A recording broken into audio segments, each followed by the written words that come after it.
जय Hanuman.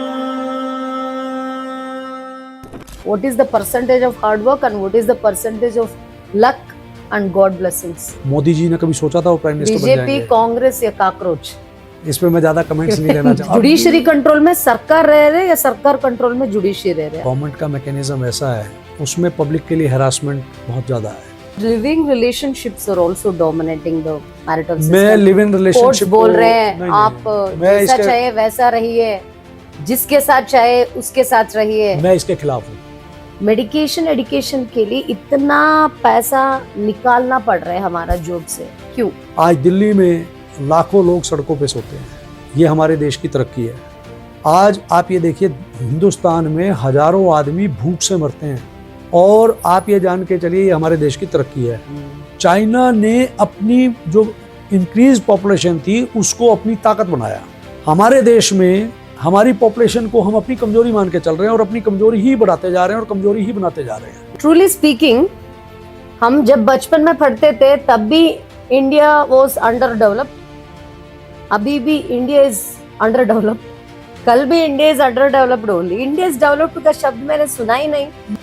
Government schools में ना तो अच्छे टॉयलेट्स हैं, ना अच्छे क्लासरूम्स हैं, ना अच्छी फैसिलिटीज़ हैं, और वो फैसिलिटीज़ देने के लिए इनको कुछ भी नहीं। मैं कहता हूँ जितना एडवर्टाइजमेंट का खर्चा है मोदी जी का, उतने में वो सारे स्कूल रेनोवेट हो जाएंगे। Nowadays I am not fit for politics or I am not fit for advocacy also. Yes. जय हनुमान, जय हनुमान। श्री गुरु चरण सरोज रज, निज मन मुकुर सुधारी। बरनउँ रघुबर विमल जसो, जो दायक फलचारी। बुद्धिहीन तनु जानिके, सुमिरो पवन कुमार। बल बुद्धि विद्या देहु मोहि, हरहु कलेश विकार। जय हनुमान ज्ञान गुण सागर, जय कपीस तिहु लोक उजागर। रामदूत अतुलित बलधामा, अंजनी पुत्र पवन सुत नामा। महावीर विक्रम बजरंगी, कुमति निवार सुमति के संगी। कंचन बरन विराज सुबेसा, कानन कुंडल कुंचित केसा। हाथ वज्र और ध्वजा विराजे, कांधे मूंज जनेऊ साजे। शंकर सुवन केसरी नंदन, तेज प्रताप महाजगबंदन। विद्यावान गुणी अति चातुर, राम काज करिबे को आतुर। प्रभु चरित्र सुनिबे को रसिया, राम लखन सीता मन बसिया। राम लक्ष्मण जानकी, जय बोलो हनुमान की। राम लक्ष्मण जानकी, जय बोलो हनुमान की। सूक्ष्म रूप धरि सियहि दिखावा, विकट रूप धरि लंक जरावा। भीम रूप धरि असुर संहारे, रामचंद्र के काज संवारे। लाए संजीवन लखन जियाए, श्री रघुबीर हर्ष उर लाए। रघुपति कीन्ही बहुत बड़ाई, तुम मम प्रिय भरत सम भाई। सहस बदन तुम रोजस गावे, अस कहि श्रीपति कंठ लगावे। सनकादिक ब्रह्मादि मुनीसा, नारद सारद सहित अहीसा। जम कुबेर दिक्पाल जहाते, कवि कोविद कहि सहे कहाते। तुम उपकार सुग्रीवहि कीन्हा, राम मिलाए राजपद दीन्हा।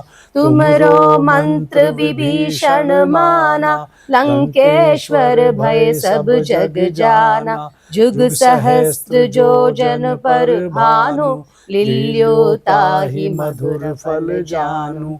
प्रभु मुद्रिका मेलि मुख माहि, जलधि लागी गए चिरज नाही। दुर्गम काज जगत के जेते, सुगमान ग्रह तुम्हारे तेते। राम दुआरे तुम रखवारे, होत न आज्ञा बिनु पैसारे। सब सुख लहे तुम्हारी सरना, तुम रक्षक काहू को डरना। आपन तेज संहारो आपे, तीनों लोक हाँकते कांपे। भूत पिशाच निकट नहीं आवे, महावीर जब नाम सुनावे।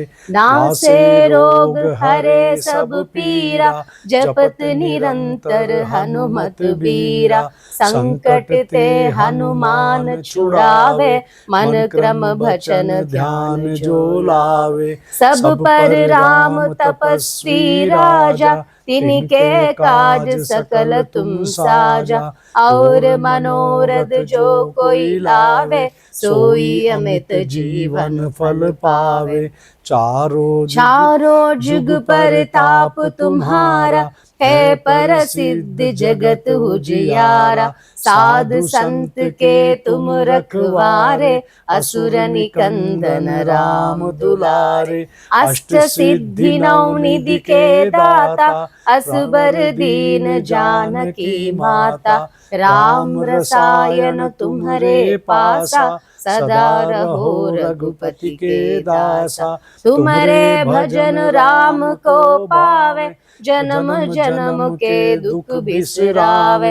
अंत काल रघुबरपुर जाई, जहाँ जन्म हरि भक्त कहाई। और देवता चित्त न धरई, हनुमति से सर्व सुख करई। संकट कटे मिटे सब पीरा, जो सुमिरे हनुमत बलबीरा। जय जय जय हनुमान गोसाई, कृपा करो गुरुदेव की नाई। जो सत बार पाठ कर कोई, छूट ही बंदी महासुख होई।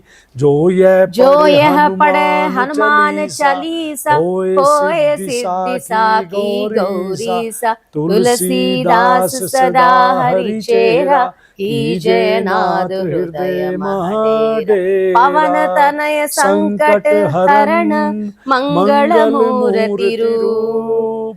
राम लखन सीता सहित, हृदय बसहु सुरभूप। राम लक्ष्मण जानकी, जय बोलो हनुमान की। राम लक्ष्मण जानकी, जय बोलो हनुमान की। जय हनुमान, जय हिंदुस्तान। मैं हूँ Hanuman Shweta Reddy. You are watching Hanuman news. आज मेरे पास है बहुत महान व्यक्ति है, हनुमान का बहुत बड़ा भक्त है। वो जुडिशरी सेवा 30 साल तक की और 30 साल का एक्सपीरियंस भी है। जुडिशरी में कई पद में भी बैठा हुआ है। He is former president for Patiala House Court, former president for New Delhi Bar Association, former chairman for Coordination Committee, all Delhi District Courts Bar Association। ऐसा बहुत पद में बैठा हुआ है। 2020 to 2025 he is very active. I can simply say that he is the king of Patiala House Court and also king of New Delhi Bar Association. He is one of the most prominent Indian attorney. When he was being the founder, the president of Patiala House Court, nearly in 2014 it seems, 14 jails or 14 police stations are being brought under Patiala House. He is being the most powerful opponent in withdrawing the Advocates Amendment Act bill, which is introduced by central government. ऐसा मैं बोले तो बहुत बहुत achievements उन्होंने किया। Judiciary में Delhi judiciary का राजा भी बोल सकती हूँ मैं। और अभी recently bar council Delhi member election भी उन्होंने कंटेस्ट किया। नाउ फार्मर हो गया, but the legendary, the power he has been taken when he was being the president and chairman for so-called judiciary positions, it is ultimate. Above all, he's an ultimate Hanuman भक्त। इसीलिए आज podcast with Hanuman Shweta Reddy talk show में ये महान व्यक्ति इधर बैठा हुआ है। First time someone humming Hanuman Chalisa along with me in my talk show. It has given me lots of pleasure. आइए बात करेंगे the one and only judicial king of Delhi courts, Mr. Jagdeep Vats. जय हनुमान जगदीप जी। जय हनुमान जी। जो अभी मैंने बोला इसमें कोई गलती है? देखिए, आपने मेरी ज़रूर से ज़्यादा तारीफ़ कर दी है, और ख़ास तौर पे ऐसे मौके पे हनुमान जी के जहाँ हम उसमें बैठे हैं, तो आप और हम सभी हनुमान जी के बच्चे हैं। और मैं पटियाला हाउस में सेवक रहा हूँ, और वकीलों का एक मैं नेता नहीं, उनका मैं एक कार्यकर्ता रहा हूँ। और जितना मेरे से बन पड़ा मैंने कोशिश की है, और बाकी सुप्रीम हमारे वकील साथी रहे हैं, और मैं उनका शुक्रगुजार करता हूँ कि भी उन्होंने मुझे मतलब सेवा करने का मौका दिया है। तो मैं एक आम एडवोकेट हूँ और आम जन हूँ। ग्रेट। आपको कैसा लगा हनुमान चालीसा सुन के? बहुत आज अच्छा तो लगा, मंगलवार है। बहुत अच्छा लगा। और स्पेशली मैं आपको देखता हूँ, और आप में जब ये चीज़ें ख़ास तौर पे आज के युग में आप इतना अच्छा ये एक प्लेटफॉर्म लेके चल रही हैं। मैं तो खैर हनुमान जी का शुरू से भगत हूँ, और हनुमान जी ही मतलब उन्हीं की कृपा से ही मेरा तो जीवन चल रहा है। और आपने देखा भी होगा कि मैं हनुमान चालीसा, मुझे देखने की ज़रूरत नहीं है, मुझे ज़बानी याद है। और मैं हनुमान चालीसा और राम स्तुति मतलब कि मुझे लगता है कि जब से होश संभाली है तभी से मैं इसको कर रहा हूँ, और उन्हीं की कृपा से आज जो जीवन ये ठीक चल रहा है, उन्हीं की कृपा से। और सभी को मैं तो समझता हूँ कि हनुमान जी का जो सहारा लेंगे या जो उनमें अपनी आस्था रखेंगे, उनके जीवन में जो वो चाहेंगे वो उनको मिलता चला जाएगा। हनुमान जी अपने आप में एक शक्ति है। So what you like more in Hanuman? एक एक भगवान को एक एक स्पेशलाइजेशन रहता है। देखिए, हनुमान जी का सबसे बड़ा तो ये है कि देखिए, आपने रामायण देखी है, रामायण में जो हनुमान जी का आपने रोल देखा, किरदार देखा है, वो एक सबसे बड़ा अपने आप में एक एग्जाम्पल है कि निस्वार्थ, मतलब कि उन्होंने रामायण में अपना किरदार उनका है, उनका कोई स्वार्थ नहीं है। और जो हनुमान जी को फॉलो करेगा उसमें कहीं ना कहीं सेल्फलेसनेस आता जाएगा, और जो देश के लिए बहुत ज़रूरी है। क्योंकि आज देश का माहौल भी अगर आप देखेंगे तो देश में ना स्वार्थ बहुत बढ़ गया है। और स्वार्थ से क्या है कि आपका जो ह्यूमैनिटी ख़त्म होता जा रहा है, उससे भाईचारा ख़त्म होता जा रहा है, और देशभक्ति ख़त्म होती जा रही है, देश प्रेम ख़त्म होता जा रहा है। और अगर हनुमान जी को फॉलो करेंगे तो सबसे पहले आपका स्वार्थ ख़त्म होगा, और स्वार्थ ख़त्म होने से आपके अंदर देश हित जागेगा, देश प्रेम जागेगा, मनुष्य प्रेम जागेगा, और आप ह्यूमैनिटी से लगाव रखेंगे, और निस्वार्थ किसी के भी दुख सुख में आप उसके साथ खड़े होने का आपके अंदर भाव आएगा। तो हनुमान जी इसलिए अपने आप में एक डिफरेंट हमारे भगवान हैं कि जो आपको निस्वार्थ दूसरे की मदद करने की प्रेरणा देते हैं, जो इनकी सबसे बड़ी स्पेशलिटी है। सो मुझे ऐसा लग रहा है कि you are seeming like judicial Hanuman for me. नहीं नहीं, ऐसा नहीं है। देखिए, मैंने आपको बताया ना कि मैं एक जुडिशियल सिस्टम का एक बहुत छोटा सा, दैट इज योर ग्रेटनेस, बहुत छोटा सा पार्ट हूँ। और आप एक बात जान के चलिए, देखिए जुडिशियल सिस्टम जो हमारा है, इसके 3 सॉलिड पिलर्स हैं। जुडिशरी में जजेस, एडवोकेट्स, और आपके पुलिस और कोर्ट स्टाफ, ये 3 जुडिशल सिस्टम के पार्ट हैं और तीनों के कोऑर्डिनेशन से ये पूरा सिस्टम चलता है। और इसमें एडवोकेट्स की भूमिका थोड़ी सी अहम मैं यूँ मान के चलता हूँ कि अगर किसी जुडिशियल ऑफिसर को या किसी पुलिस ऑफिसर को या किसी कोर्ट स्टाफ के किसी उसको अगर कहीं कोई भी दिक्कत आती है या लीगल प्रॉब्लम आती है तो सिर्फ एक एडवोकेट ही है जो इंसाफ दिला सकता है, क्योंकि असिस्ट कोर्ट को एडवोकेट ही कर सकता है किसी के भी केस हाउ में। Will you define the relationship between police and advocate? जब भी एक नुकसान आता है, जब भी एक केस आता है, मैं बहुत बार मैंने देख चुका हूँ कि पुलिस और एडवोकेट का ओपिनियन डिफरेंसेस ज्यादा होते हैं। पुलिस ज्यादातर कोऑपरेट नहीं करते एडवोकेट्स को। देखिए कहीं ना आज ईगो जो होती है ना, अहंकार, ईगो, ये इंसान को दिक्कत देती है।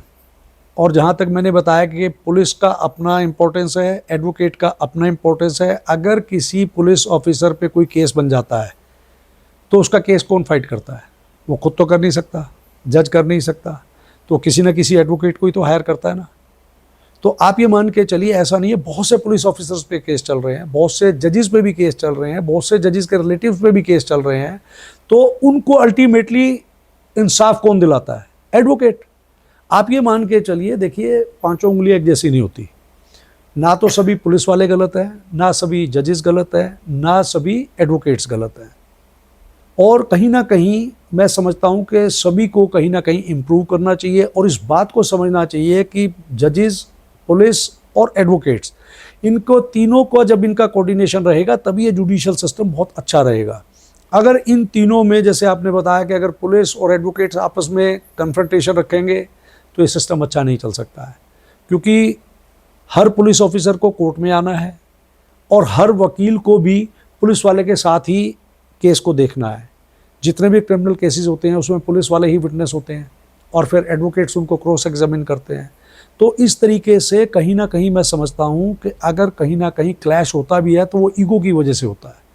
वो ईगो मैं समझता हूँ कि पुलिस ऑफिसर्स को भी छोड़ना चाहिए, उनको भी ये समझना चाहिए, क्योंकि एडवोकेट एक्ट जो हमारा है जिससे एडवोकेट्स गवर्न होते हैं, देखिए जजेस are also officer of the court, police officers are also officer of the court. Advocate act जो कहता है वो ये कहता है कि every advocate is officer of the court. तो इस तरीके से तीनों ही ऑफिसर ऑफ द कोर्ट हो गए ना। तो जब तीनों ऑफिसर ऑफ द कोर्ट है everybody is having their own kind of attitude and ego, और उन तीनों जो ऑफिसर ऑफ द कोर्ट हैं तो उन तीनों को ही अपनी मर्यादा में रहते हुए, एक दूसरे की म्यूचुअल रिस्पेक्ट करते हुए अगर काम करें तो जुडिशियल सिस्टम बहुत अच्छा होगा।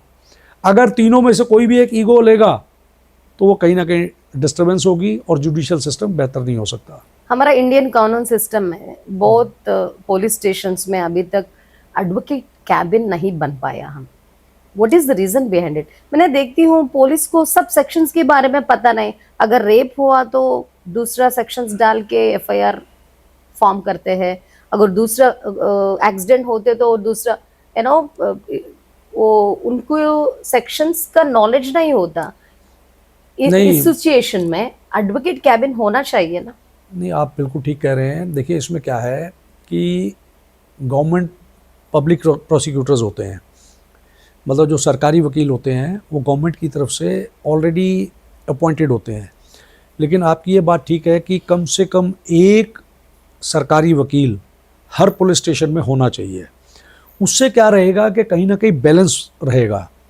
उसमें कहीं ना कहीं ये है कि भाई आजकल जैसे अभी 41A का एक सेक्शन है हमारा, उस 41A के एक सेक्शन में पुलिस को ना जुडिशियल पावर्स काफ़ी मिल गई हैं, जिसका प्रॉपर यूज़ नहीं हो पा रहा है, जिसको जुडिशरी समझ भी रही है, एडवोकेट्स भी समझ रहे हैं और जो ऑनेस्ट पुलिस ऑफिसर्स हैं वो भी उस बात को समझते हैं। लेकिन क्या होता है कि कहीं ना कहीं इस 41A का मिसयूज़ हो रहा है, जो कि कहीं ना कहीं समझना चाहिए। मैं तो यही कहूँगा कि पुलिस ऑफिसर्स को समझना चाहिए, क्योंकि अल्टीमेटली इस दुनिया को some police officers in some cases due to their personal grudges or some strict sections भी जुड़ा के एफआईआर कर हाँ, रहे हैं। वो थोड़ा सा कई बार हो जाता है, लेकिन उसमें एटलीस्ट उनको सभी को ये समझना चाहिए कि जैसे अब आप हनुमान जी के उसमें आए हैं तो अल्टीमेटली कंट्रोल तो हनुमान जी कर रहे हैं, डायरेक्टर तो इस दुनिया के हनुमान जी हैं। True true true. हमें अगर लगता है ना कि भाई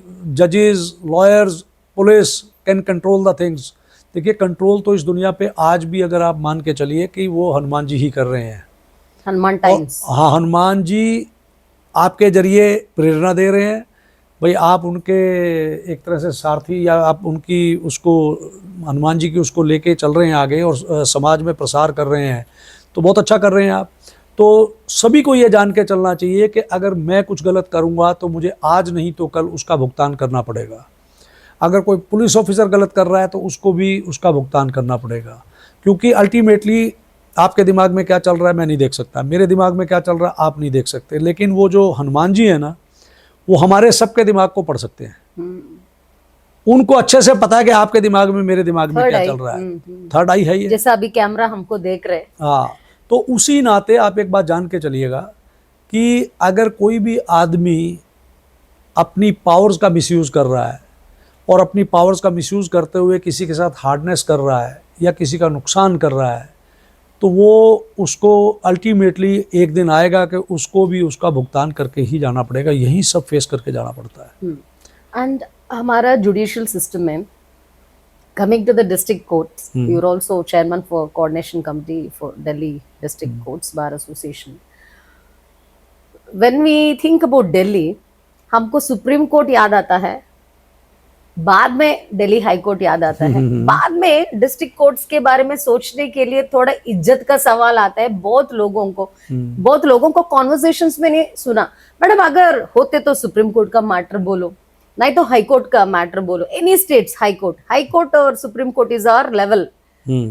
इसका नीचे डिस्ट्रिक्ट कोर्ट्स होता है, उसके बारे में बात करने के लिए लोग थोड़ा सोचते। What do you think about it? देखिए, एक चीज़ मैं आपको क्लियर कर दूं, लोअर कोर्ट जो होती हैं, बेसिकल ट्रायल कोर्ट वही हैं। बेसिकल सही मायनों में ट्रायल जो होता है वो लोअर कोर्ट्स में ही होता है। हाई कोर्ट, सुप्रीम कोर्ट जो होती है ये अपीलेट कोर्ट्स होती हैं, वहाँ पे ट्रायल नहीं होता है। जो लॉयर नीचे लोअर कोर्ट्स में प्रैक्टिस करते हैं, ट्रायल के एक्सपर्ट वही होते हैं।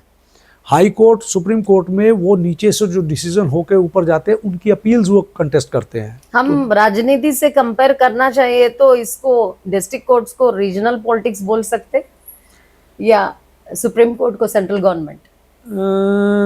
नहीं बोल सकते हैं आप, लेकिन आप एक बात जान के चलिए कि सुप्रीम कोर्ट में जो भी मैटर जाता है वो नीचे से 99% केसेस जो है नीचे से लोअर कोर्ट से ही डिसाइड होकर ही सुप्रीम कोर्ट जाते हैं।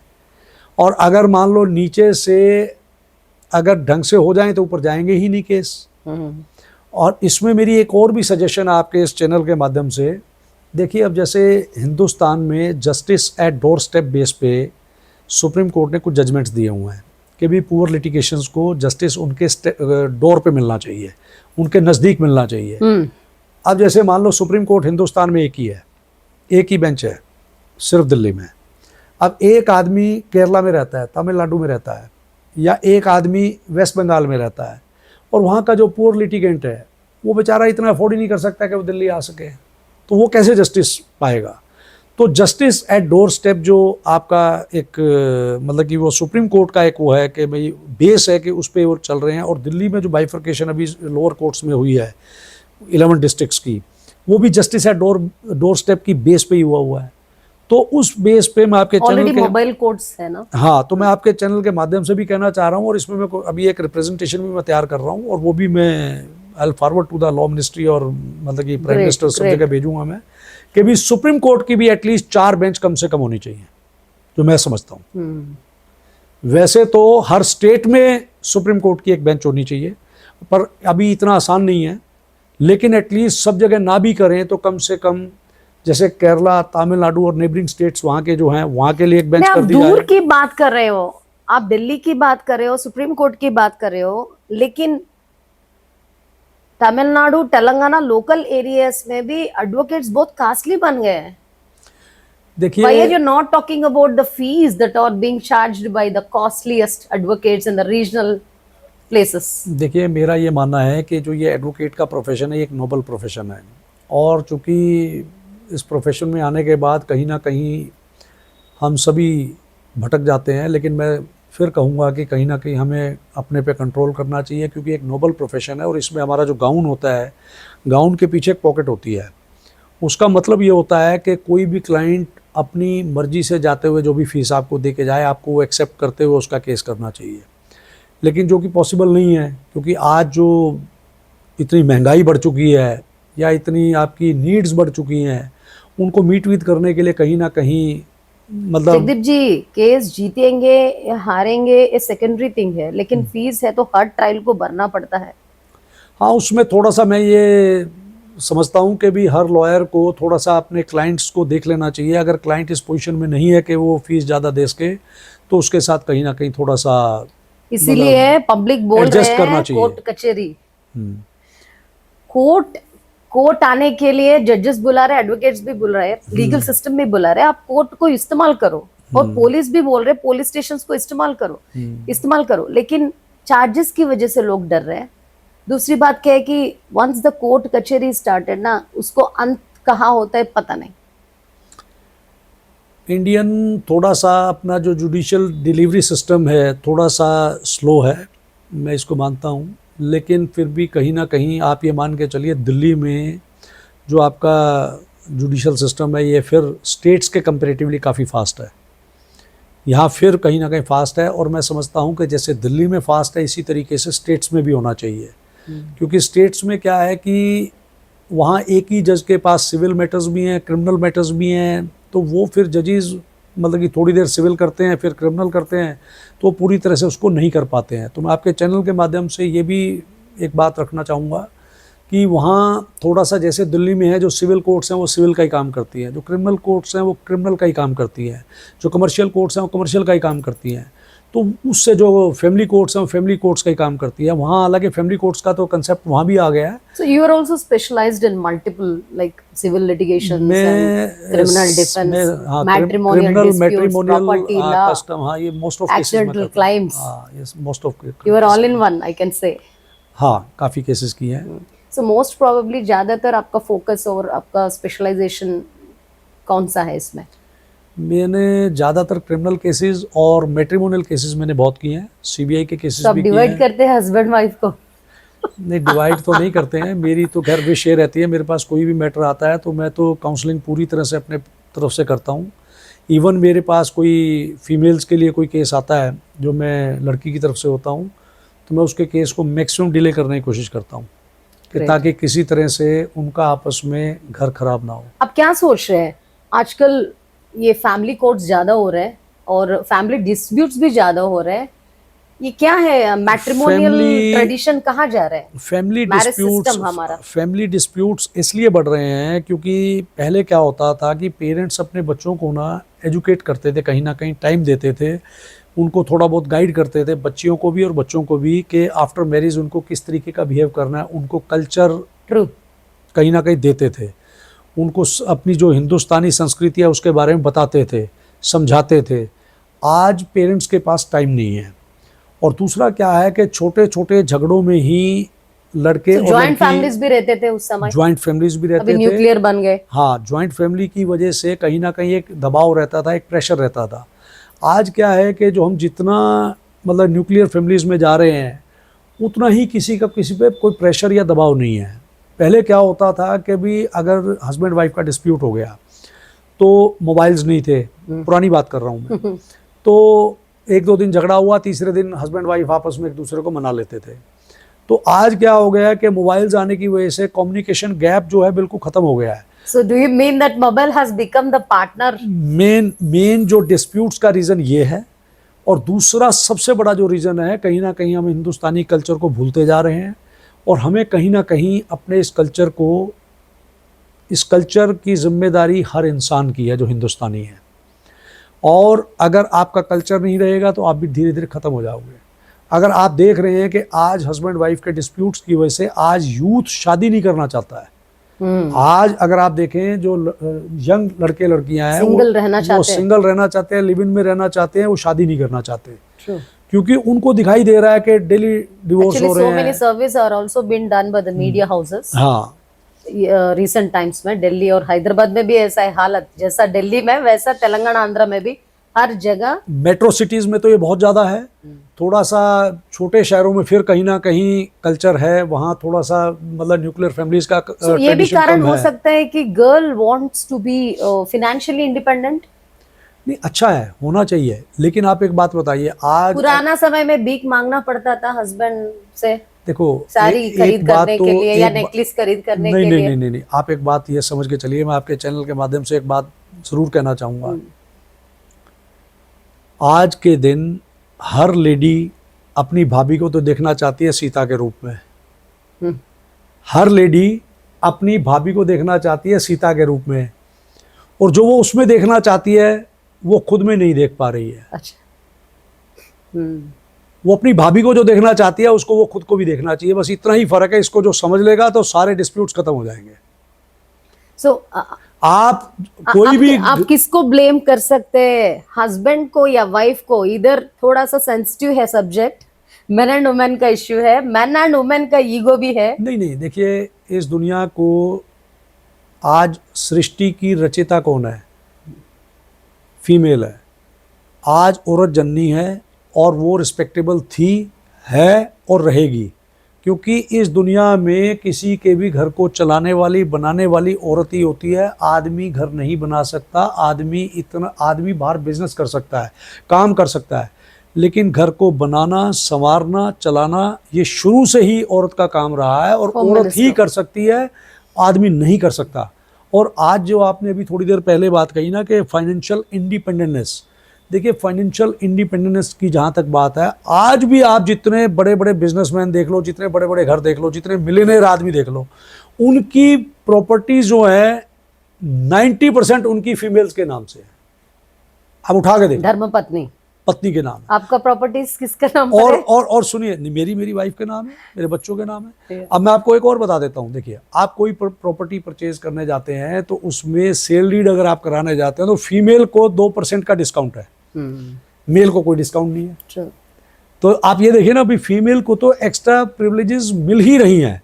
और आज ऐसा नहीं है कि भी फीमेल हर जगह जैसा आप बोल रहे हैं, 99% बोल रहे हैं, हर जगह वैसा नहीं है। लक्ष्मी होम मिनिस्टर के ऊपर रजिस्ट्रेशंस नहीं हो रहे, बिना पता भी रजिस्ट्रेशंस हो रहे हैं। हाँ, नहीं वो भी है, लेकिन आप ये मान के चलिए कि जो हस्बैंड वाइफ का एक रिलेशन है ना, उसमें आपस में एक दूसरे की अंडरस्टैंडिंग का रिलेशन होता है, उसमें ना कोई एजुकेशन बड़ा ऑफ छोटा। Marriage should also be included in our education system.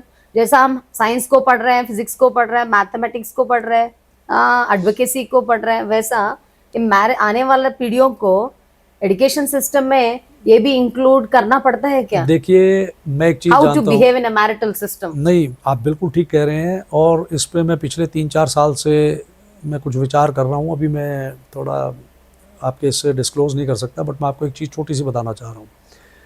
देखिए, जब तक आप आज समाज में जो पेरेंट्स हैं, लड़की के पेरेंट्स, लड़के के पेरेंट्स, जब तक वो अपने बच्चों को how to behave after marriage with each others नहीं सिखाएंगे, तब तक ये हमारे डिवोर्स बढ़ते जाएंगे, जब तक हमारे मैट्रिमोनियल डिस्प्यूट्स बढ़ते ही रहेंगे।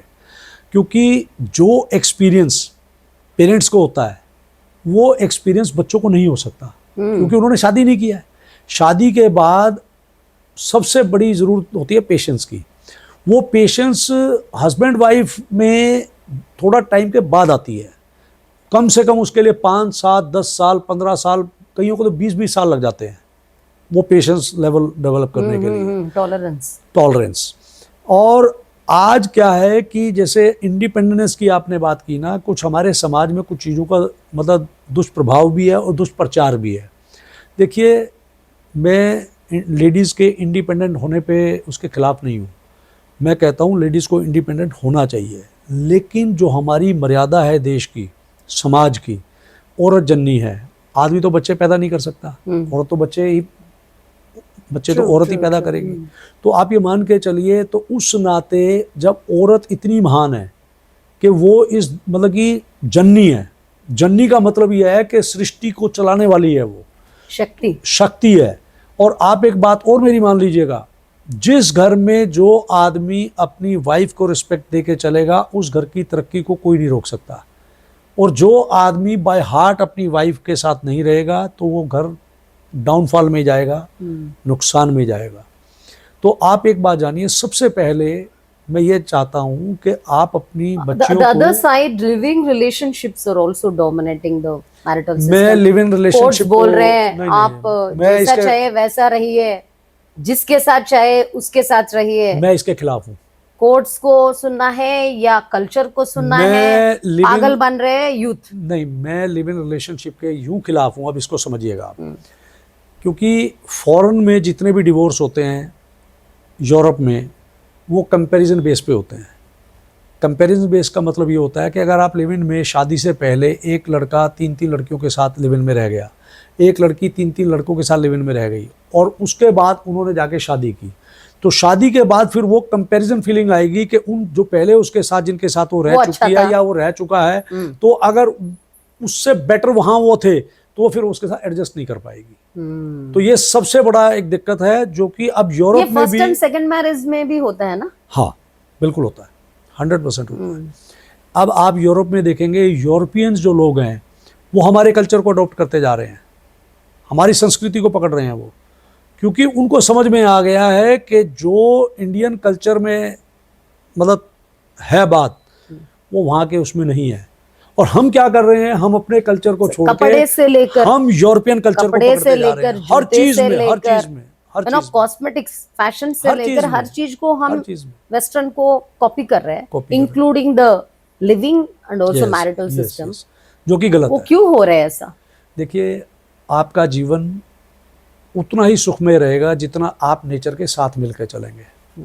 जितना आप कुदरत के साथ मिलकर चलेंगे, आप उतने हैप्पी रहेंगे, उतना आपके साथ वाले हैप्पी रहेंगे।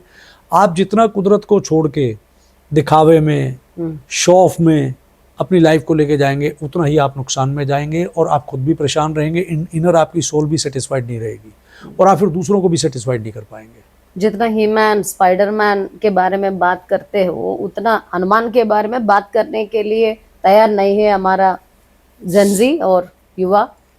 नहीं, युवा, मैं समझता हूँ कि युवा में जो भी मतलब स्पिरिचुअल हैं या भगवान को मानते हैं, तो उनमें ज़्यादा फॉलोअर्स हनुमान जी के ही हैं, क्योंकि उनको भी पता है कि हनुमान जी शक्ति का प्रतीक है। और यूथ को अगर स्पोर्ट्स में जाना है, अच्छी पढ़ाई करनी है या कुछ भी करना है उसको, तो जो हनुमान जी उनको दे देंगे वो मतलब दूसरी जगह से टाइम लगेगा मिलने में। ऐसा नहीं कि मैं दूसरे किसी भी उनको, देखो सबसे बड़ी बात तो ये है कि सुपर सोल जो है वो भगवान है, और हमारे अंदर जो सोल है ये भी भगवान का ही रूप है। चूँकि हम पैदा होकर इस दुनिया में आते हैं तो उस सोल पे कहीं ना कहीं हम इस संसारिक चक्रव्यूह में फंस के उस पर मैल चढ़ जाता है, जिससे वो फिर आप खुद भगवान के बराबर पे नहीं हो। अदरवाइज़ वो मैल आपने साफ़ कर दी। आप संत का मतलब क्या होता है, आप ये भक्ति करते हैं, सत्संग करते हैं, उससे आपकी सोल प्योरीफाई होती है। सोल प्योरीफाई होने का मतलब है कि you are equivalent to God. इंसान खुद ही भगवान है। हाँ, बाहर है तो वकील दिख रहे हैं, लेकिन अंदर ज़्यादा स्पिरिचुअलिटी दिख रहे हैं मुझे, अंदर एक संत भी दिख रहे हैं। ऐसा कुछ नहीं है। No, when you deal cases हो, when you take the cases, आप स्पिरिचुअल एंगल में देख के लेते हैं या कमर्शियल एंगल? आज से 10 साल पहले मेरा कमर्शियल एंगल रहता था, लेकिन पिछले 10 सालों में मेरे अंदर काफ़ी बदलाव आ रहा है और डे बाय डे बदलाव आता जा रहा है। मतलब पिछले 2-3 साल में तो मेरे में खैर बहुत बड़ा ट्रांसफॉर्मेशन आया है और अभी भी चल रहा है। वो मेरा मानसिक द्वंद चलता है कि जो मैं समझता हूँ कि nowadays I am not fit for politics और I am not fit for advocacy also, because commercial angle मेरा खत्म होता जा रहा है। पहले था। What will be your next step? देखो, आज तक मेरे हाथ में नहीं था। मैंने बताया ना, आपका हमारा डायरेक्टर वो ऊपर वाला है और हमारी लाइफ में रीटेक भी नहीं है। जैसे मूवीज बनती है ना, मूवीज में तो शॉट पसंद नहीं आया तो रीटेक हो जाता है। ट्रू। हमारी तो लाइफ में रीटेक भी नहीं है। हमें मैं गीता पढ़ता हूँ और उसमें ये लिखा हुआ है कि हमारे जो कर्मास भी है ना, वो भी प्री डिस्टाइंड है। ये बहुत बड़ी चीज़ है, जबकि कर्मा ये कहता है कर्म करो, फल की इच्छा मत I have करो। heard that you are also good astrologer and numerologist. नहीं, थोड़ा बहुत कोशिश करता हूँ समझने की, लेकिन समझ नहीं आती है। अब क्या सोचते प्लैनेट्स के बारे में? आजकल है तो राशिफल का बहुत डिमांड हो गया और एस्ट्रोलॉजर्स को भी एस्ट्रो गुरु, एस्ट्रो टॉक जैसा एप्स भी ज्यादा बढ़ रहा है. नहीं, थोड़ा सा पढ़ना चाहिए, ये पढ़ के, ये साइंस है आपको. How will you define 100% astrology?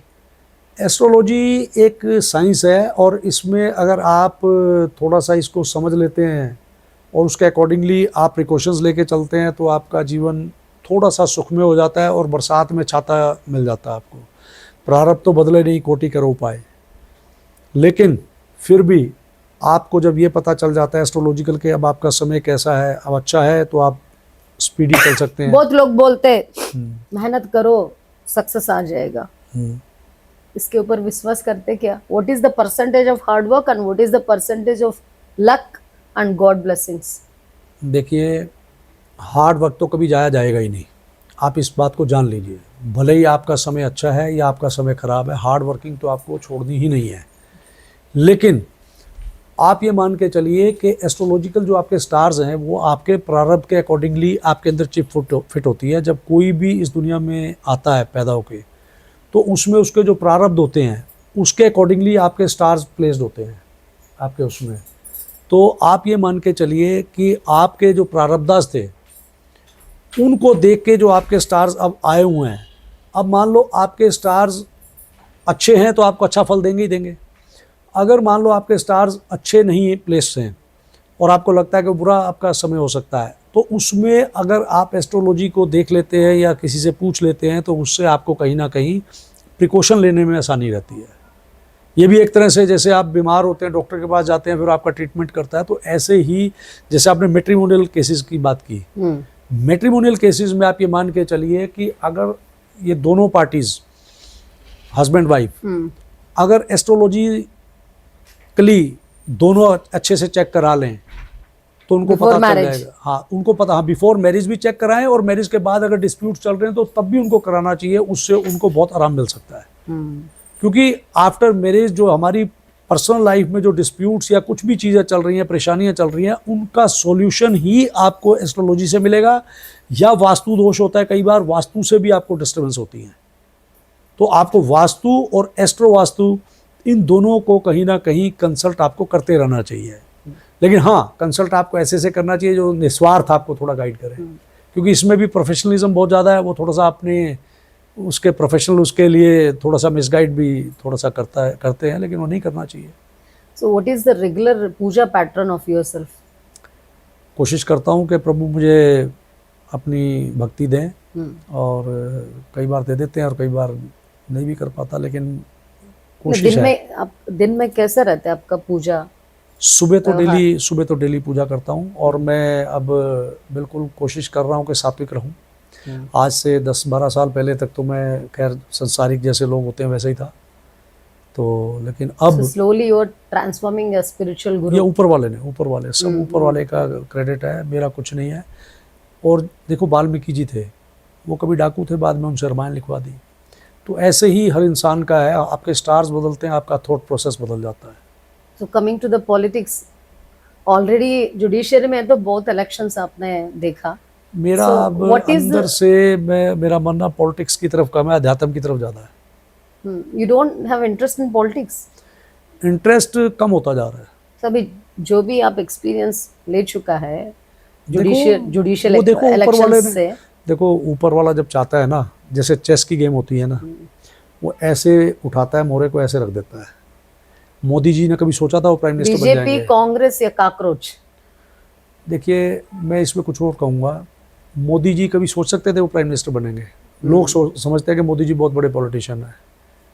मैं ये समझता हूँ कि प्रभु की कृपा उन पे, और जिस पे कृपा होगी वो कॉकरोच पे हो जाएगी, वो आगे निकल जाएंगे. अगर राहुल गांधी जी पे जिस दिन हो जाएगी वो निकल जाएंगे. इसको पता है आने वाला दिन में छिपकलिया या लिजर्ड को छिपकली पार्टी भी आ सकती है. कुछ भी हो सकता है. केजरीवाल जी का आप सोच सकते थे, आ गए ना.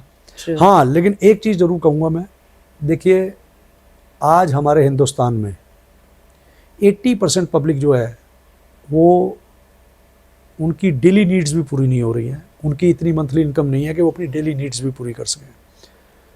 चाहे कांग्रेस आए, चाहे बीजेपी आए, चाहे कोई भी पार्टी रहे, मैं ये कहूँगा कि इन पार्टीज़ का कम से कम इतना फ़र्ज़ बनता है कि उनके बारे में ज़रूर सोचें. आज दिल्ली में लाखों लोग सड़कों पे सोते हैं। True. ये हमारे देश की तरक्की है। आज आप ये देखिए, हिंदुस्तान में हजारों आदमी भूख से मरते हैं, भूख से, मतलब उनको पेट भर खाना नहीं मिलता है, जिसकी बहुत वजह से बार मर बोला जाते आपने हैं। इस बात। और आप ये जान के चलिए, ये हमारे देश की तरक्की है।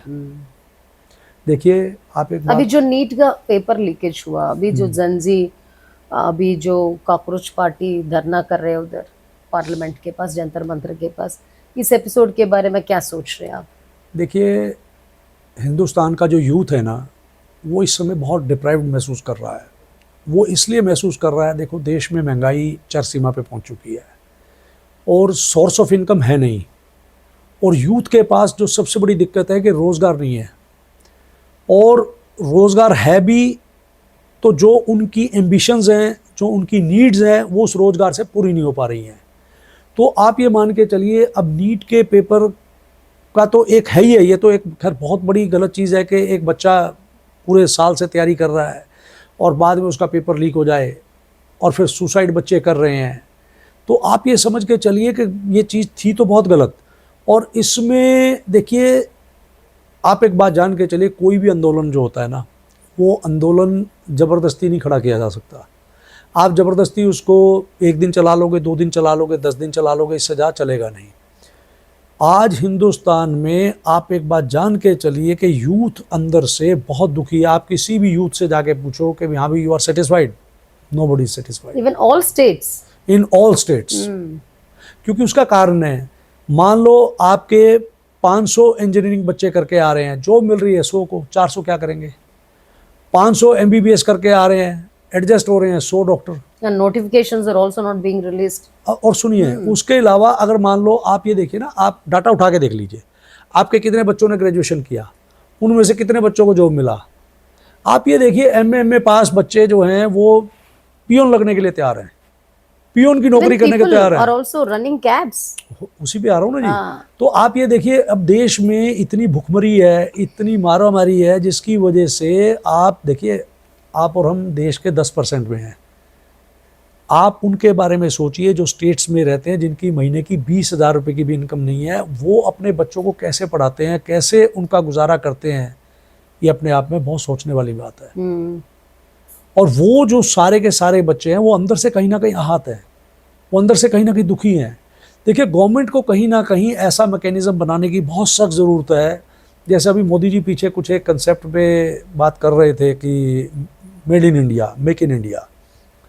देखिए, make in India, made in India जब हो सकता है जब आप अपने देश में रूरल एरियाज़ जितने भी हैं, उन रूरल एरियाज़ में आप ऐसे प्लेटफॉर्म दें जिस पे कि वहाँ पे रोज़गार मिले।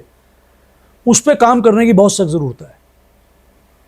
खाली खेती से बात नहीं बनेगी, खेती भी बहुत ज़रूरी है, लेकिन आज क्या है कि जो यंग बच्चा है, जो पढ़ लिख के मतलब कि आगे निकल जाता है, वो फिर खेती नहीं करना चाहता, वो कुछ ना कुछ बिजनेस करना चाहता है, कुछ ना कुछ और करना चाहता है।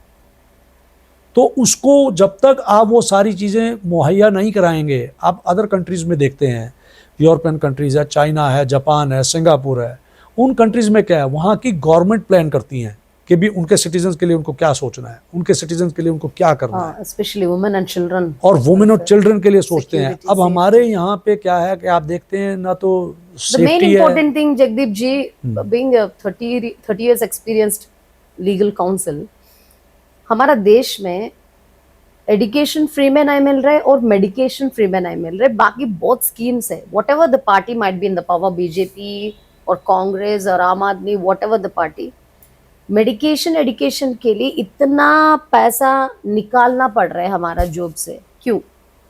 देखिए, आप एक बात जान लीजिए श्वेता जी, आप किसी भी देश के साथ कंपैरिजन कर लीजिए, वो देश तरक्की इसीलिए कर रहे हैं क्योंकि वहाँ पे ये 2 फैसिलिटीज़ जो है ना, जनरल पब्लिक को मिलती है। एजुकेशन फ्री मिलती है और वहाँ पे मेडिकेशन फ्री मिलती है और प्रॉपर मिलती है। हमारे यहाँ हिंदुस्तान में एजुकेशन और मेडिकल सिस्टम में इतनी करप्शन है जो कि गलत है, और गवर्नमेंट को सारा पता है। ऐसा नहीं है कि गवर्नमेंट को पता नहीं है, ऐसा नहीं है कि गवर्नमेंट कंट्रोल नहीं कर सकती है, लेकिन करने के लिए भाव चाहिए। आप एक बात जान लीजिए, आपका देश तरक्की जब करेगा जब आपके गवर्नमेंट हॉस्पिटल में कोई अमीर आदमी जाके अपना इलाज कराएगा, और जब अमीर का बच्चा गवर्नमेंट स्कूल में जाके पढ़ेगा। अभी ये हो रहा है ना तमिलनाडु में, विजय तलपति हैज बहुत इंट्रोड्यूस्ड अच्छा किया उसने, बहुत अच्छा किया उसने। सब बोल रहे हैं अपने बच्चों को सरकारी स्कूल में भाई पढ़ाओ। उसके अंदर भाव है करने का। देखो मैं एक चीज आज उसको भी बोल रहे हैं वरिष्ठ सीएम। नहीं देखो वो तो ऐसा ना, देखो आज आप एक बात जान लीजिए, हम जितनी क्रुकनेस दिखा लें, जितनी डर्टी पॉलिटिक्स कर लें, अल्टीमेटली वो कहीं ना कहीं घूम के आज नहीं तो कल आएगी आपके पास भी। फेस आपको भी करनी पड़ेगी, उसका पार्ट आपके बच्चों को भी बनना पड़ेगा, आपकी फैमिली को भी बनना पड़ेगा, आपके नियर डियर को भी बनना पड़ेगा। आज पूरा देश बात कर रहे हैं तलपति विजय के बारे में। देखिए अब मैं आपको बताता हूँ, मैं कोई केजरीवाल कॉन्सेप्ट ऑफ हाँ नहीं, उसने वुमेन के लिए इतना बहुत security। उसने अभी बनाया, बनते ही उसने बहुत अच्छे वहाँ रिफॉर्म्स किए हैं। और जो कि देखो अब मोदी जी हैं, मोदी जी को प्राइम मिनिस्टर देश में इसलिए बनाया गया क्योंकि मोदी जी से लोगों को उम्मीद थी कि भी ये बहुत कुछ बदलाव करेंगे। अब मैं मतलब क्रिटिसाइज नहीं कर रहा, लेकिन ये है कि पब्लिक जो है, जो पब्लिक की बातें मैं सुन रहा हूँ, ऐसा नहीं कि बदलाव नहीं हुआ है, लेकिन जो उनसे उम्मीद और ज़्यादा थी वहाँ तक बातें नहीं पहुँची हैं। आप एक बात जान के चलिए कि अगर पूरे हिंदुस्तान के स्कूल्स आप अगर इनको प्राइवेट स्कूल्स के इक्वल फुटिंग पे अगर लाना चाहते हैं, देखिए प्राइवेट स्कूल्स के पास कहीं भी आप जाके देख लीजिए, जगह होती है 2 एकड़ की। आजकल रिक्शा वाला भी गवर्नमेंट स्कूल में पढ़ाने के लिए तैयार नहीं। उसका रीजन बताता हूँ ना जी, क्या है कमी, क्या है प्राइवेट और गवर्नमेंट स्कूल में क्या कमी है। देखिए प्राइवेट स्कूल के पास 2 एकड़ जगह है, लेकिन उसने एक ट्रेंड स्टाफ रखा हुआ है, पूरा डिसिप्लिन अपना वहाँ का माहौल रखा हुआ है, जिससे कि हर पेरेंट्स चाहता है कि उसके बच्चे वहाँ पढ़ें। स्टैंडर्ड मेंटेन किया हुआ है। आज गवर्नमेंट स्कूल में क्यों नहीं पढ़ाना चाहते? गवर्नमेंट स्कूल में 5 एकड़ में तो स्कूल है, उसकी बिल्डिंग मेंटेन, जमीन ज्यादा होता है। अब सुनिए ना, मैं आपको डिफाइन कर रहा हूँ, डिफरेंस बता रहा हूँ आपको। उसमें 5 एकड़ जगह है, बिल्डिंग भी है, लेकिन बिल्डिंग मेंटेन नहीं है, और टीचर्स अपनी मर्जी से आ रहे हैं, अपनी मर्जी से नहीं आ रहे हैं, कोई चेक बैलेंस नहीं है, कोई डिसिप्लिन नहीं है। तो वो जो कमी है वो गवर्नमेंट की कमी है। वो वहाँ पे अच्छी, उस 5 एकड़ में आप उसकी बिल्डिंग अच्छी बनवाओ ना, क्या दिक्कत है? आप जब वर्ल्ड बैंक से आपने इतना लोन ले लिया, आपने कहाँ पहले 20,000 रुपये हिंदुस्तान के उस पर कर्जा था, आज 1.5 लाख रुपये से ज़्यादा कर्जा एक आदमी पे हो गया, तो वो 1.5 से 2 हो जाएगा, क्या फ़र्क पड़ जाएगा? बेटी बचाओ बेटी पढ़ाओ, लेकिन गर्ल्स के लिए ठीक टॉयलेट नहीं है। देखिए गवर्नमेंट स्कूल्स में ना तो अच्छे टॉयलेट्स हैं, ना अच्छे क्लासरूम्स हैं, ना अच्छी फैसिलिटीज़ हैं, और वो फैसिलिटीज़ देने के लिए इनको कुछ भी नहीं। मैं कहता हूँ जितना एडवर्टाइजमेंट का खर्चा है मोदी जी का, उतने में वो सारे स्कूल रेनोवेट हो जाएंगे। उसके अलावा आप ये मान के चलिए कि आपके ये जितने गवर्नमेंट हॉस्पिटल्स हैं, आप किसी भी स्टेट में चले जाइए, वहाँ पे किसी भी डिस्ट्रिक्ट में हॉस्पिटल को देखिए, उनके पास हॉस्पिटल के लिए 10 एकड़ जगह है, पूरी बिल्डिंग बनी हुई है, सब कुछ है, लेकिन ना तो वहाँ डॉक्टर प्रॉपर हैं और ना वहाँ पे मेडिकल इंफ्रास्ट्रक्चर है, ना तो वहाँ हार्ट का ऑपरेशन हो सकता, ना वो ब्रेन का ऑपरेशन हो सकता। तो ऐसा क्यों है? गवर्नमेंट को स्ट्रिक्टनेस करनी चाहिए ना इस पर। वहाँ पे हार्ट के, ब्रेन के वहाँ डॉक्टर्स क्यों नहीं अपॉइंट करते? ये इतने डॉक्टर्स निकल रहे हैं, उन पर मैंडेटरी कर दें। तो सरकार versus judiciary system, how will you see this? जब सरकार फैसला लेते तो जुडिशरी स्टॉप करते, अगर जुडिशरी फैसला ले तो सरकार उनको कंट्रोल करते। जुडिशरी कंट्रोल में सरकार रह रहे या सरकार कंट्रोल में जुडिशरी रह रहे? Of course ultimately judiciary, but हमारा देश में मुझे लगता है कि सरकार कंट्रोल जुडिशरी, राजनीति कंट्रोल्स एवरीथिंग। आज के दिन तो कुछ उल्टा ही दिखाई दे रहा है। हाँ, इस पे मैं ज्यादा कमेंट्स नहीं लेना चाहूंगा। जजेस लेकिन आप समझदार हैं, आप सभी चीज़ों को समझ पा रहे हैं। अभी परसों ही हमारे चीफ जस्टिस ऑफ इंडिया ने, जब वो मेट्रो बंद हो गई थी तो उन्होंने एक वो स्टेटमेंट दी थी कि भी मेट्रो खोल दी जाए, तो उसके बाद क्या हुआ आप सबको पता है, मैं उस पर ज़्यादा नहीं बोलना चाहूँगा। तो आप देख सकते हैं कि भी क्या है, इसी से ही समझ में आ जाएगा आपको। और बाकी मैं ये कहूँगा कि हमारे जुडिशियल ऑफिसर्स की अनलिमिटेड पावर्स होती हैं, उनको अपनी पावर्स को समझना चाहिए, और देश में अगर वाकई में ही कहीं गलत हो रहा है तो उसको उनको रोकना चाहिए। पावर है जुडिशरी में, पूरी पावर, लेकिन रिमोट कंट्रोल है तो सुप्रीम कोर्ट के जस्टिस की पूरी पावर है, उससे ज्यादा पावर किसी की भी नहीं है। मैं यही बोल रहा हूँ, उसका रिमोट कंट्रोल है तो किसी के। लेकिन अब मैंने अभी थोड़ी देर पहले आपको बताई थी 41A का एक नोटिस होता है, पुलिस अपनी पावर्स को ज्यादा एक्सरसाइज कर रही है rather than supreme court. True. True. So we'll talk about, sir, special intensive revision. ये स्पेशल इंटेंसिव रिवीजन टॉपिक में भी ज़्यादा लिटिगेशन पिटिशंस फाइल हो गया और लीगल चैलेंजेस भी ज़्यादा है इसमें. सो क्या हम 2002 का डिटेल्स ला सकते हैं क्या? हम रह रहे 2026 में. बूथ लेवल ऑफिसर पूछ रहे 2002 कहाँ वोट डाल दिया आपने. इतना शफलिंग्स होता है. हम जैसा लोग settlers of Telangana came to Delhi and it's been already 6 years. हमारा आधार वोटर सब इधर हो गया. तो 2000 का पूछे तो क्या बोलना पड़ता है? देखिए, कहीं ना कहीं हमारा गवर्नमेंट का मैकेनिज़्म ऐसा है, उसमें पब्लिक के लिए हरासमेंट बहुत ज़्यादा है. और किसी भी फील्ड में आप चले जाइए, हरासमेंट अगर आपको मिलेगी. प्राइवेट सेक्टर में हरासमेंट नहीं है, गवर्नमेंट सेक्टर में हरासमेंट है. क्योंकि गवर्नमेंट ऑफिसर्स को गवर्नमेंट को कंट्रोल करना चाहिए, गवर्नमेंट से वो कंट्रोल नहीं हो रहे हैं. आप मान के चलिए, इवन एक छोटा सा आधार टेक्नीशियन को भी इतना पावर्स होता है कि अगर ये सोच सकते तो हमारा आधार बन जाएगा. अगर पर्सनल ग्रज रखे तो आधार फुल स्टॉप. हाँ, नहीं बनेगा. आप बिल्कुल ठीक कह रहे हैं. उसमें आप किसी आपके एरिया का जो पॉलिटिशियन है उसके पास जाइए. And truly speaking in the legal format it's a very tough task to do little documentations also in our country. नहीं, उसमें थोड़ा सा पैरिटी जो है ना वो नामचारी है.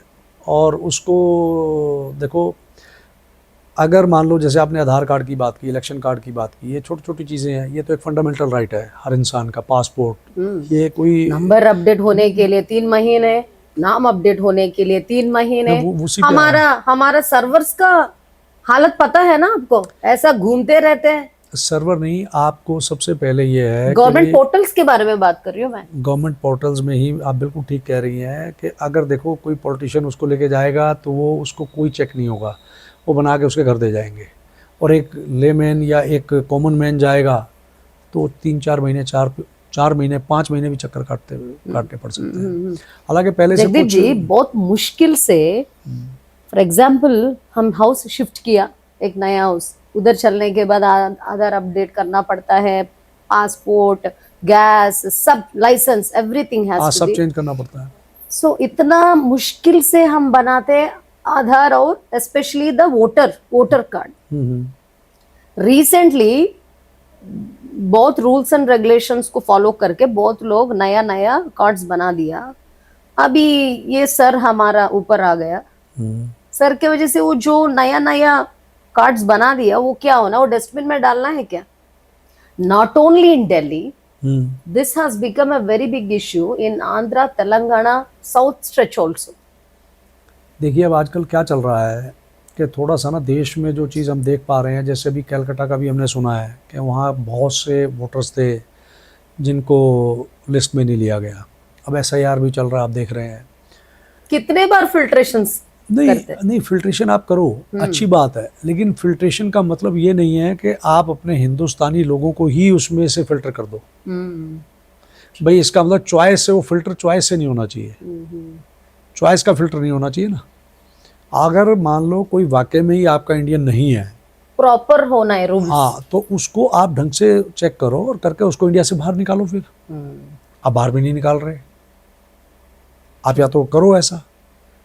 There is a back-end. और नहीं, आप For everything there is a back-end system है ना. बैकडोर सिस्टम बोलते हैं हम. बैकडोर सिस्टम है. और उसमें देखिए कहीं ना कहीं ये चीज़ें जनरल पब्लिक के मन में, जैसे अभी आपने थोड़ा देर में से पहले ये पूछा कि ये जो अभी जो एजिटेशन हुआ, देखिए ये एजिटेशन कुछ नहीं है. ये एजिटेशन क्या होता है, जब पब्लिक के गले तक आ जाती है ना तो फिर रेवोल्यूशन ही होता है.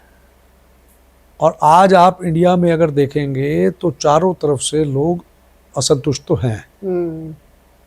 असंतुष्ट इसलिए हैं कि भी उनको ना तो जॉब्स हैं, ना बिजनेस हैं और ना सोर्स ऑफ इनकम है. तो क्या करेंगे लोग? ट्रूली स्पीकिंग, हम जब बचपन में पढ़ते थे तब भी इंडिया वाज अंडर डेवलप्ड. अभी भी इंडिया इज अंडर डेवलप्ड. कल भी India is under developed only. India is developed का शब्द मैंने सुना ही नहीं. उसका रीज़न है, देखिए इंडिया डेवलप कर रहा है, लेकिन पॉपुलेशन इतनी ज़्यादा है यहाँ की, जिसकी वजह से वो जो पॉपुलेशन ज़्यादा है उसको सेटिस्फाइड करने के लिए गवर्नमेंट को जो मैकेनिज्म बनाने चाहिए उस पर गवर्नमेंट का ध्यान थोड़ा सा कम जा रहा है। खाली उनको 5 किलो 10 किलो अनाज दे देने से वो पूरा नहीं होगा। Financially every independent is not been developed. Okay, digitally we are fast जी, digitally we are developed. Yes, देखिए अब क्या है कि अब हर आदमी को कोशिश करता है कि चलो जी हरियाणा से, बिहार से, राजस्थान से, सब सोचते हैं चलो जी दिल्ली चलते हैं, बॉम्बे चलते हैं, वहाँ जाके सोर्स ऑफ इनकम बहुत है, मतलब वहाँ पे रिसोर्सेज हैं, बिजनेस है, जॉब अपॉर्चुनिटीज़ हैं। ऐसा होता नहीं है। आप make in India, made in India जब हो सकता है, जैसे अब चाइना को देखो आप, चाइना ने अपनी, चाइना और इंडिया की पॉपुलेशन एक तरफ है पूरे वर्ल्ड में और पूरे वर्ल्ड की पॉपुलेशन एक तरफ है। Technology wise also they are very fast. उसका रीजन बताता हूँ, चाइना क्यों तरक्की किया। चाइना ने अपनी जो इंक्रीज पॉपुलेशन थी उसको अपनी ताकत बनाया। हमारे देश में हमारी पॉपुलेशन को हम अपनी कमजोरी मान के चल रहे हैं और अपनी कमजोरी ही बढ़ाते जा रहे हैं और कमजोरी ही बनाते जा रहे हैं। आप अगर इस चाइना के छोटे छोटे गांव में आप जाके देखो, वहां उन्होंने छोटे छोटे गांव में बिजनेस दिया हुआ है।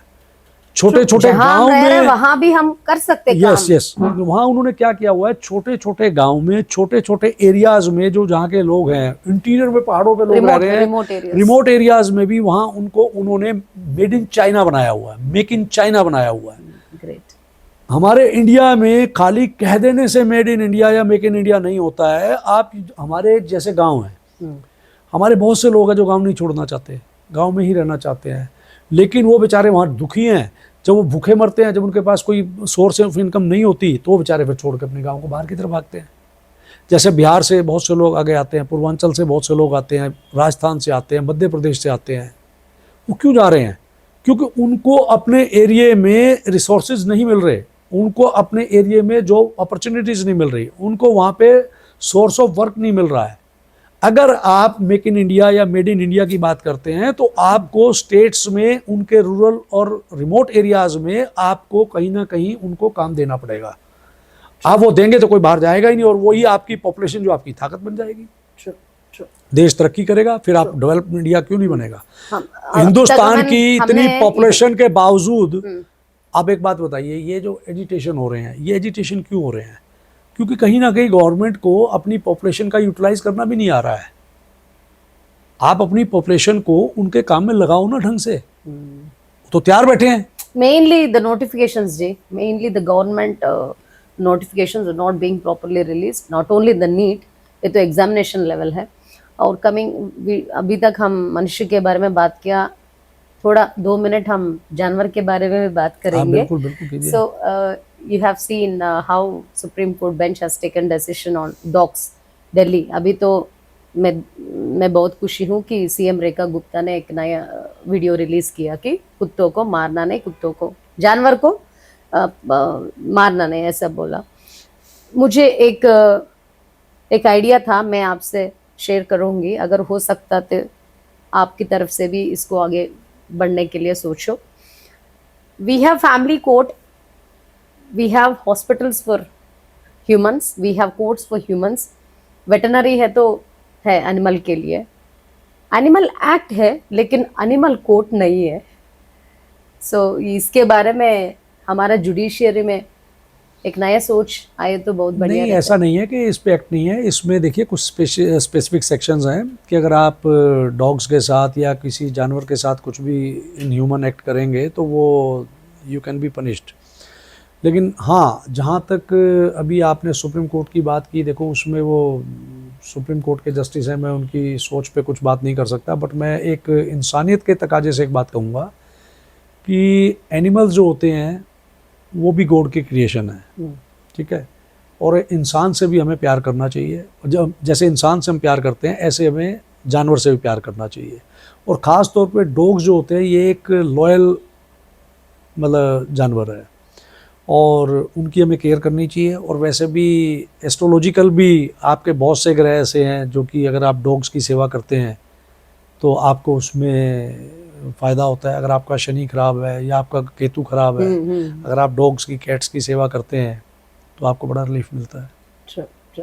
तो मैं ये कहूँगा कि डॉग्स को, एनिमल्स को, उनको हम जितना सहारा दे सकते हैं, उनको फीडिंग दे सकते हैं, या जो उनकी हम केयर कर सकते हैं हमें करनी चाहिए। True.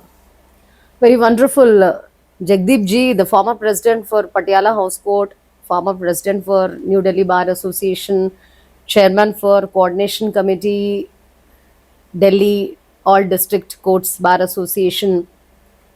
बहुत अच्छा बात हनुमान न्यूज़ में, वो पॉडकास्ट में किया, बहुत चीज़ों के बारे में बोल दिया। अभी जो जेनजी का एजिटेशन हो या नीट हो या जुडिशियल सिस्टम और पुलिस सिस्टम, पुलिस एडवोकेट्स कैसा रहना है, उनके बीच अंडरस्टैंडिंग कैसा रहना चाहिए, और हमारा देश में गवर्नमेंट सिस्टम कैसा बदलना है, गवर्नमेंट सिस्टम और लीगल सिस्टम कैसा कोऑर्डिनेट करके आगे चलना है। सरकार सिस्टम ठीक है तो प्राइवेट का ज़रूरत नहीं होता है, ऐसा बोल रहे। और हमारा देश के बारे में बहुत सोच रहे। इनके अंदर वकील के साथ साथ एक स्पिरिचुअल गुरु को भी मैंने देखा, एक अच्छा इंसान को भी मैंने देखा, एक एडवाइज़र को भी मैंने देखा, गवर्नमेंट एडवाइज़र को भी मैंने देखा।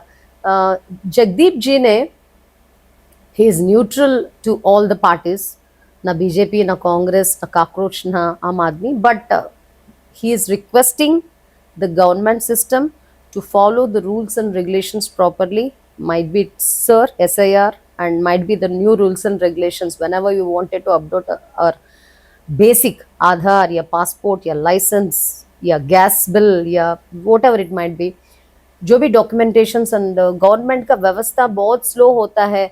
वो बोल रहे हैं कि ज़मीन ज़्यादा होता है लेकिन फैसिलिटीज़ बहुत कम होता है। आजकल गवर्नमेंट बोल रहे बेटी बचाओ बेटी पढ़ाओ, लेकिन विलेज लेवल में, डिस्ट्रिक्ट लेवल में, टाउन्स लेवल में भी बेटी स्कूल्स जाने के लिए मना कर रहे। एक इसके लिए भी एक इम्पोर्टेंट चीज़ है कि मिनिस्ट्रियल आते तो कहाँ चलना है, ये भी सोच के पेरेंट्स भी वो मना कर रहे बच्चों को स्कूल भेजने के लिए। ऐसा बहुत चीज़ों के बारे में हमारा देश का युवा, जेनजी, सब के बारे में बहुत अच्छा उनका ओपिनियंस शेयर किया। I think you hope this podcast, I think you enjoyed this podcast thoroughly. अभी नेक्स्ट एपिसोड में हम मिलेंगे। जय हनुमान, जय हिंद। जय हनुमान, जय हनुमान।